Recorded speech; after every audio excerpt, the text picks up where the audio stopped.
Almost 6 months of yum eggs. Where does the time go? Nearing half a year of making content with the same amount of value as the disgusting swamp water in the bottle of ketchup, and I'm already out of ideas.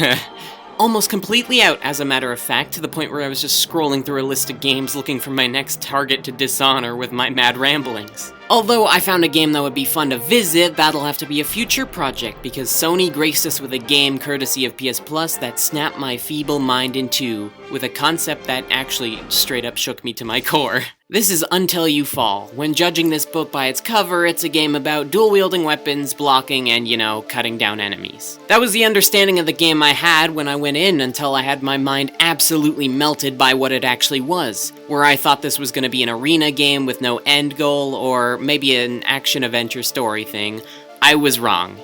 This is a roguelike. Every level the same, but slightly different each run you do. There's upgrades that only last the single run, but there's also points to keep after you fall. Yada yada basic roguelike stuff.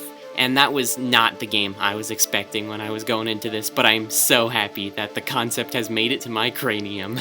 I am fully aware that I'm not the first to talk about this game, and I know I will not be the last, but I'm already writing the script to this, and you're here now, so I guess you could probably figure out that I don't really care, because I have very few ideas for videos, so that's why I'm doing this. I know I said this was a roguelike, but it has a very unique combat system with a very odd flow and rhythm to it. Yes, I'm saying that this is a rhythm-based sword-fighting VR roguelike. Where other roguelikes where you progress by gaining upgrades and learning enemy weaknesses, or gaining shortcuts and learning the lay of the land and what can be in it, in Until You Fall, the progression I found came from practice and memorizing attacks, which you might have to block or dodge.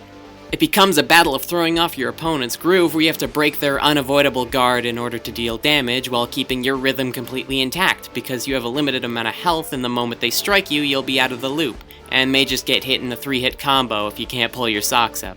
This is undoubtedly why the grunts in this game only attack in chains of 1 or 2, and have a very easy opening to wail on them and break their guard. And the moment you're feeling even a slight bit confident about reading your opponents and finding that rhythm, it adds unblockable attacks that you have to dodge, along with opportunities to attack without needing to break your opponent's guard because they leave themselves open.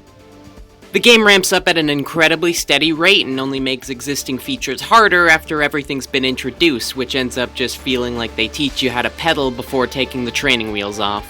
The entire segment before the first boss proves this nicely. It feels like once you've mastered all the basics, it then throws you into a battle to the death where all that you have learned has been cranked to 1,000 and it's on you to persevere. I really wish I knew how to explain how I was feeling about this game first time around, because I was really, captivated by it. But I just genuinely don't know how to describe that. I guess it felt a little bit like Beat Saber to me, because you have to, time a bunch of stuff with dual swords and stuff, but it was very cool. I probably found the most fun with this game whenever I was, pinned in a corner by, an army of them or one of the big guys, and my objective just changed from, cut them down to survive at all costs. Admittedly, that's pretty much all I have to say. There's still some more things like projectile enemies being one thing right after the first boss, but even if I spent a week grinding this game out just to see how hard this game gets, probably harming and exhausting myself in the process... Oh! See, finally shut up! I probably wouldn't have much more to say, because anything new is just more notes and moves adding to the entire song and dance that you have to perfect in order to beat this game. This has just kind of been a rant for me to put all my thoughts out there about this game, and I'm happy to have made this short video. I'll try to make a more unique video for next week, and so stay tuned and have a good one.